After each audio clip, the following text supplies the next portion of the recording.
Hola, mi nombre es Mario Campa y les doy la bienvenida a una edición más de mis favoritos de la semana, en Sin embargo.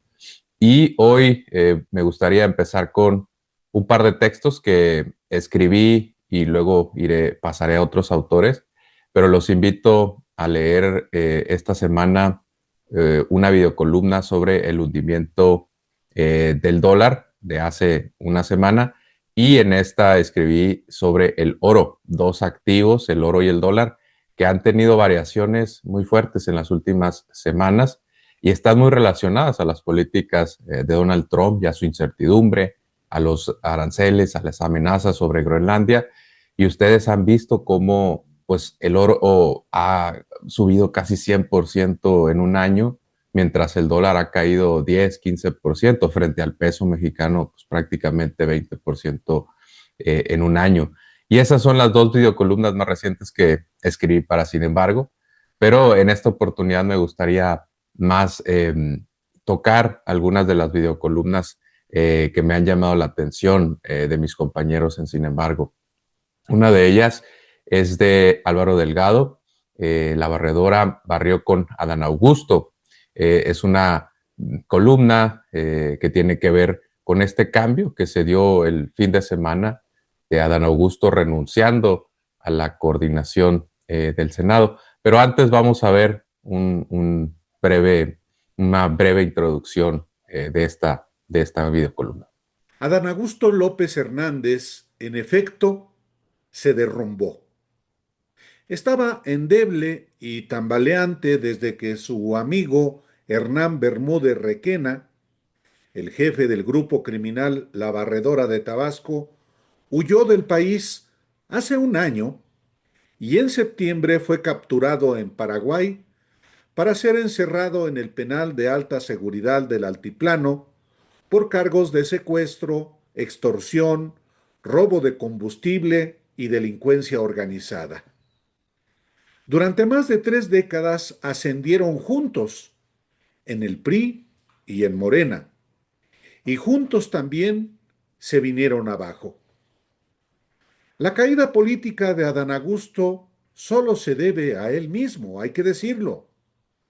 Nadie le dijo que pusiera la seguridad de los tabasqueños en manos de un criminal que sirvió a los exgobernadores priistas Manuel Gurría Ordóñez, Roberto Madrazo Pintado y Manuel Andrade Díaz, con quien él también trabajó mientras, no se olvide, combatían con las peores prácticas a Andrés Manuel López Obrador.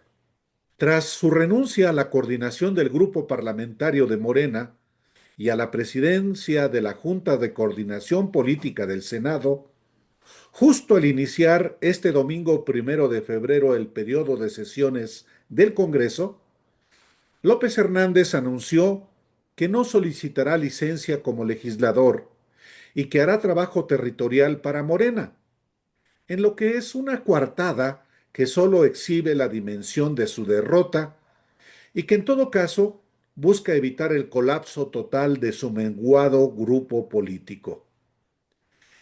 Es verdad que el nuevo coordinador, el también expriista Ignacio Mier, es su prosélito desde que tuvo la ilusión de ser el candidato presidencial de Morena en 2024 y que se quedará todo el personal que él puso en el Senado, desde finanzas hasta comunicación social. Pero el solo cambio en el rostro de quien conduce la mayoría en ese órgano legislativo es una señal de que habrá, al menos, solidaridad con la presidenta Claudia Sheinbaum y no un proyecto personal y faccioso como prioridad. A favor de Ignacio Mier, cuenta que unos 20 senadores de la Cuarta Transformación fueron diputados en las legislaturas 2018 a 2024, en las que fue vicecoordinador de Morena con Mario Delgado y luego ya el coordinador del grupo parlamentario, a quien también los coordinadores de la oposición conocen. Ahora el problema, Adán Augusto, es para Morena, que por su vínculo con el capo de la barredora, solo perjudicará la imagen de ese partido político en cualquier lugar donde ponga un pie, aunque no enfrente cargos penales. Su mala fama lo llevará a Chihuahua y Baja California para impulsar como candidatas a gobernadoras a las senadoras Andrea Chávez y Julieta Ramírez, que por sí mismas pueden obtener las respectivas candidaturas. Bueno, la videocolumna trata sobre la caída política de Adán Augusto y Álvaro Delgado nos dice que nadie le dijo que pusiera la seguridad de los tabasqueños pues en manos del crimen organizado, de la barredora. Y ahora pues la hipótesis de Álvaro Delgado es que Morena está sacudiendo a varios de los cuadros operativos, algunos de ellos impresentables. Y puede ser también un golpe de timón de la presidenta de sacudirse a algunos de estos personajes.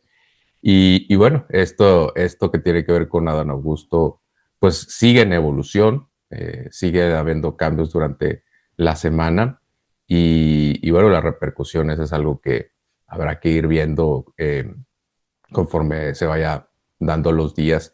Otra videocolumna que me llamó la atención en esta semana es una escrita por Juan Carlos Monedero, este politólogo español, que ustedes saben, pues ha tenido participación política con Podemos y que también visita recurrentemente México y es también compañero, sin embargo, que se llama Trump, Cuba y México, las moscas y la mierda. Vamos a ver una pequeña introducción a esta videocolumna para después regresar con su análisis. Hay una pregunta relevante en estos momentos complicados. ¿Qué haría López Obrador con la amenaza de Trump a México de poner aranceles si sigue enviando petróleo por razones humanitarias a Cuba? Estoy convencido de que de la manera que fuera no dejaría a Cuba desabastecida, siguiendo como siempre o de manera creativa. Pero seguiría la relación entre México y Cuba. ¿Por qué? Porque lo que uno piensa, además lo que uno ha pensado durante una buena parte de su vida, no te lo pueden dictar de manera contraria desde fuera. Además es lo inteligente. ¿Por qué? Porque tenemos una experiencia. La izquierda se ha roto en muchos países precisamente por haber renunciado a políticas que son la identidad de la izquierda. Y algo esencial. ¿Alguien piensa que si cedes ante Trump eso va a apaciguarlo? Milton Mayer, un periodista norteamericano, judío de origen alemán, publicó en 1955 el libro Creían que eran libres, explicando cómo se impuso el nazismo en Alemania, entre gente normal, entre gente del día a día, que fue acostumbrándose a renunciar a la fibra moral en su país. Hay una conclusión de Mayer que nos da luz sobre lo que está pasando hoy con Trump. Dice Mayer, lo que preocupa a los tiranos es la resistencia en sí, no la ausencia de las pocas manos que se precisan para ejecutar el tenebroso trabajo de la tiranía. Lo que los nazis necesitaban calcular era en qué punto las atrocidades harían que la comunidad despertase y recuperase sus hábitos morales. Dicho punto puede desplazarse hacia adelante si se declara una emergencia nacional o la Guerra Fría, e incluso más allá si la guerra es caliente. Pero sigue siendo el punto al que el tirano debe acercarse siempre y no sobrepasar nunca. Si sus cálculos quedan muy por detrás del talante del pueblo, se arriesga a sufrir un golpe en sus propias filas. Si van muy por delante, una revolución popular.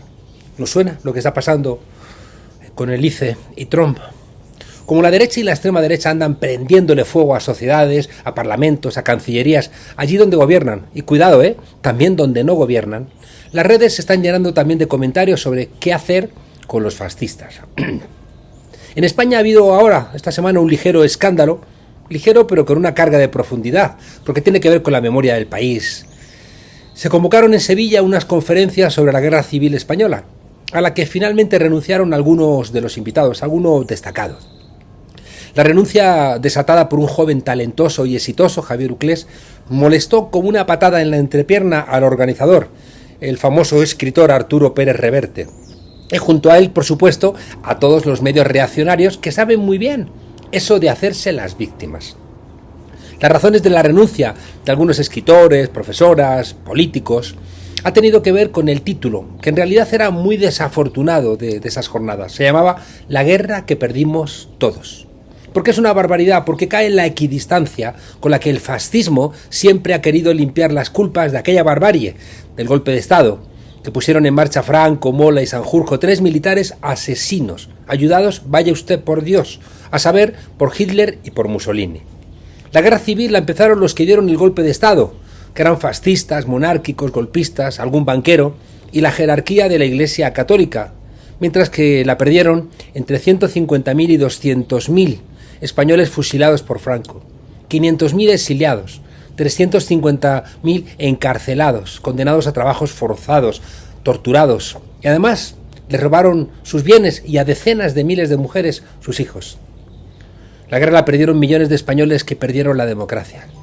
En el acto convocado por el autor del Capitán a la Triste estaban al menos 2 personas que no dudarían en dar hoy mismo otro golpe de Estado para tumbar al gobierno de Pedro Sánchez o cualquier otro gobierno de izquierdas.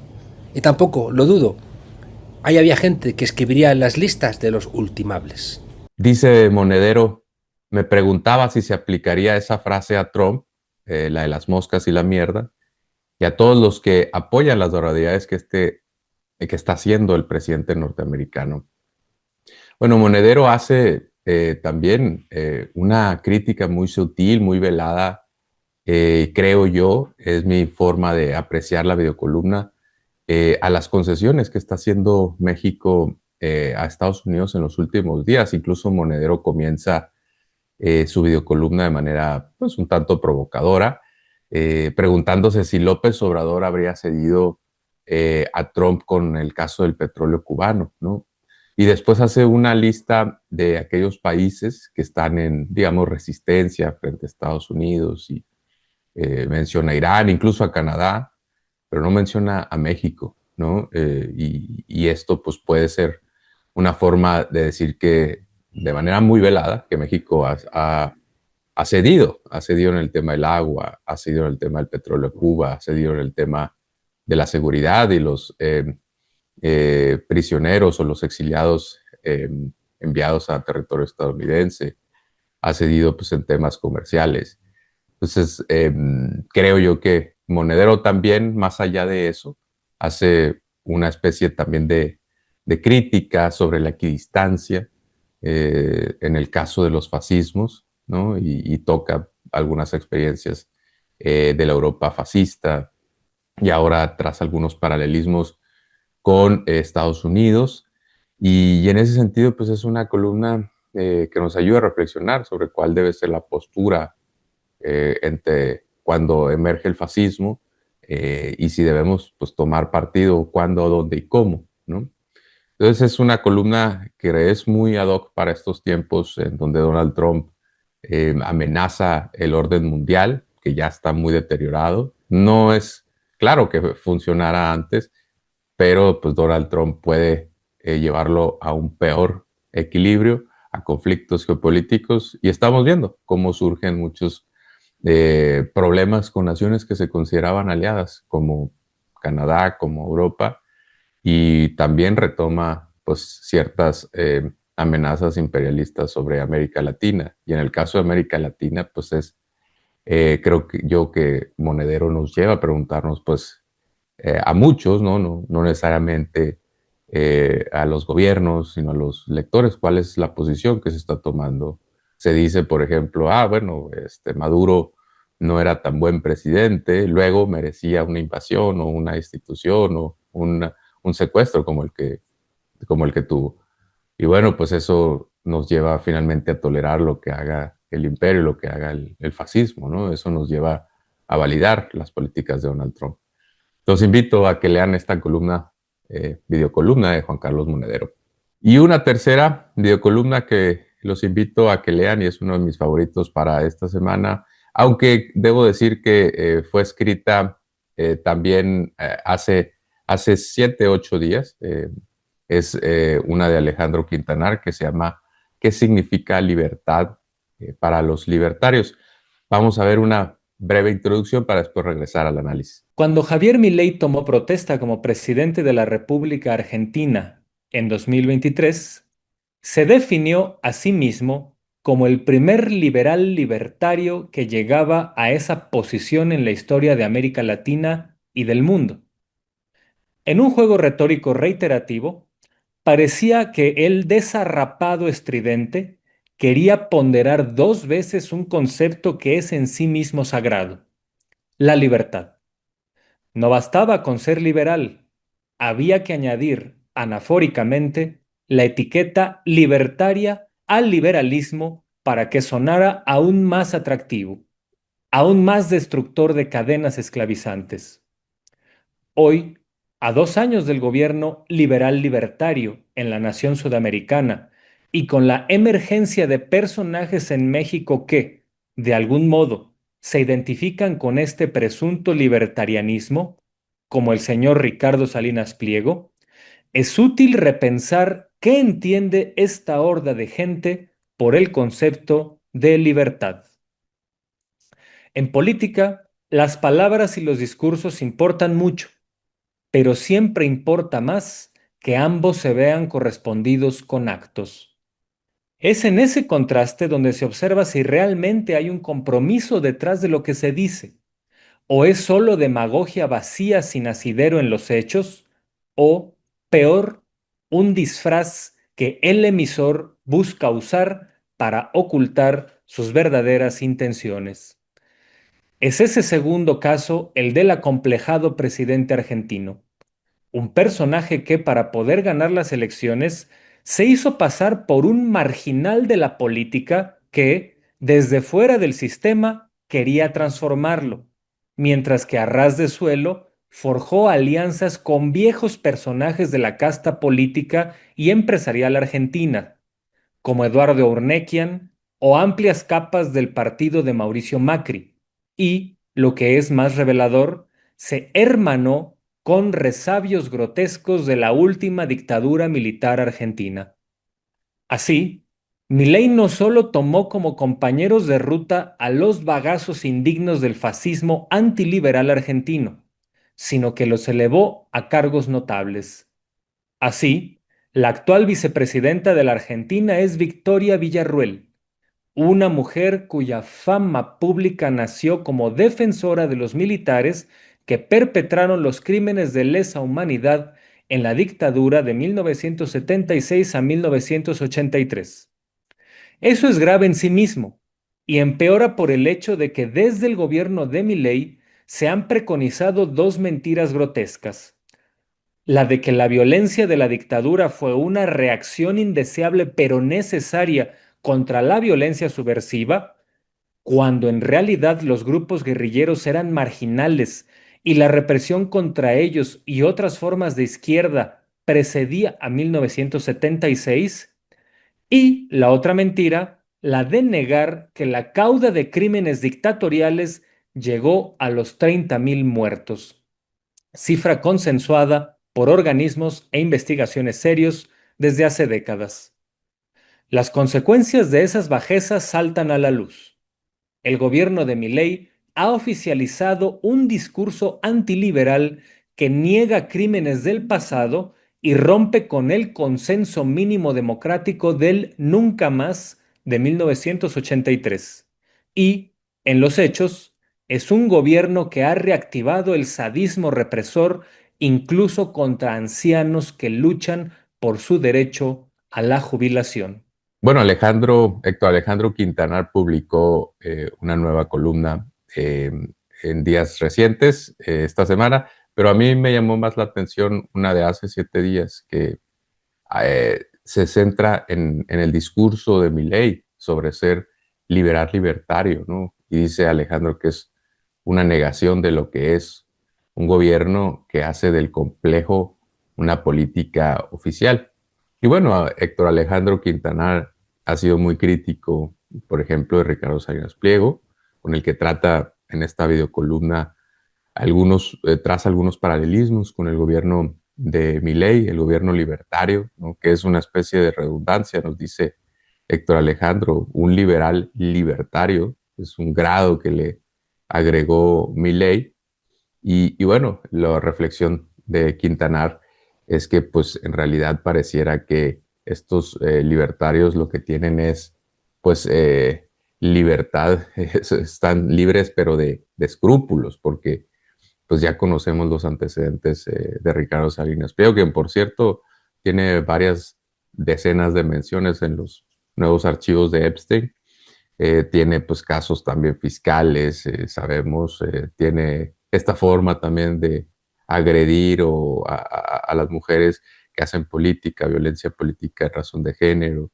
Es un personaje que ha tenido también problemas con los reguladores de bursátiles en Estados Unidos, y es alguien que hace activamente política, así como la hace Milei, y nada con este disfraz de que el liberal libertario pues es antigobierno, y de que ellos llegan, en el caso de Milei y la Argentina, a sacar una casta, cuando en realidad muchas veces, y es el caso de Milei, pactó con una parte de la que podría ser la casta argentina, ¿no? Como es Mauricio Macri y su gobierno y su partido de centro derecha o derecha más conservadora, y otros personajes también, incluso ciertos líderes empresariales en Argentina. Y bueno, pues en estos tiempos también, donde crecen las derechas alternativas o la ultraderecha a nivel mundial, el caso de Milei e incluso también el caso de Salinas Pliego están muy conectados a Donald Trump, se pueden considerar pues parte de sus redes de alianzas. Hay que recordar que Estados Unidos, Donald Trump, básicamente extorsionó al pueblo de Argentina para que votara por Milei en las últimas elecciones intermedias, so pena de restar el financiamiento, so pena de castigarlo con quitarle recursos económicos, ¿no? Y eso pues pudo haber también mermado la libertad del votante. Y en el caso de Ricardo Salinas Pliego, pues es un tema más complejo porque falta mucho tiempo para las elecciones en México, aunque hay registros para nuevos partidos. Pero bueno, sabemos que Ricardo Salinas Pliego ha donado recursos a las campañas de los republicanos y el mismo Donald Trump, que viajó recientemente a la Casa Blanca, aunque no se sabe bien si tuvo una reunión fructífera con el presidente, parece que no. También ha acudido a reuniones del CPAC, estos encuentros entre conservadores, y pues Ricardo Salinas Pliego está tejiendo muchos nexos con MAGA. Por cierto, también hay políticos intelectuales como Krause, eh, que se dicen liberales, muchas veces caen en muchos argumentos conservadores. En política exterior, Krause podría ser más considerado como neoconservador, pero han llegado incluso a apoyar casi textualmente a Ricardo Salinas Pliego. Hay que recordar aquel mensaje de Krause de que los 70 son años para construir, la década de los 70 son buenos años para construir, haciendo referencia probablemente a su incursión en la política. Entonces, Héctor Alejandro Quintanar nos da elementos para reflexionar también sobre estos fascismos, estos libertarios, como se llaman ellos mismos en estas épocas turbulentas, su conexión también con los Estados Unidos y Donald Trump.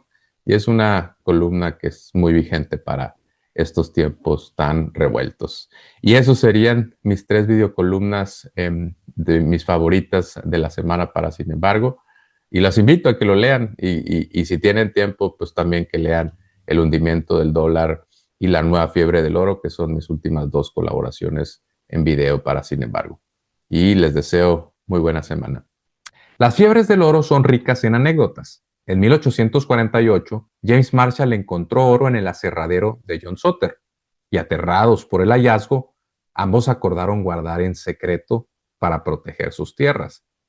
Pero al filtrarse la noticia, miles de buscadores invadieron sus propiedades, mataron al ganado y desmantelaron el aserradero, llevando a Sutter a la ruina.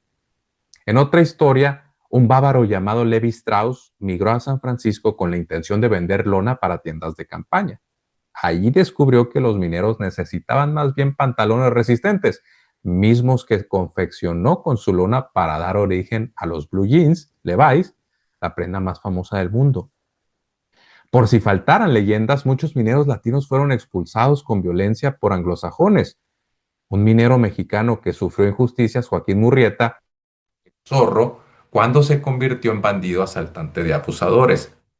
También hay historias grupales, como aquella de la ciudad de Brody, California, hoy día uno de los pueblos fantasma más célebres, pero conocida en su apogeo como la ciudad más peligrosa del oeste. hasta que el oro se acabó y la gente huyó tan rápido que dejaron las mesas puestas con platos.